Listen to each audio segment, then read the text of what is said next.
إلى الشخص سيء الذكر بذيء اللسان أبو لسان زفر. يا أخي أنت بقى عندك 80 سنة يا أخي، بلغت من العمر أرذله، رجلك والقبر اللي زيك يا دوب يفكر في آخرته ويعمل له حسنات يقابل بيها ربنا. بس أنت مستهون من المقابلة، ها؟ مستهون من دعوات كل أمهات المصريين وكل الستات الفاضلات اللي أنت خضت في عرضهم.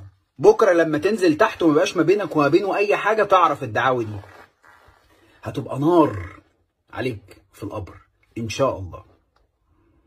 أمي اللي أنت جبت سيرتها وشتمتها جزمتها برقبتك أنت ومليار واحد من عينتك. تفتكر إن حد هيسكت لك؟ أنت جعجاع وأونطجي وما تعرفش تعمل حاجة، وده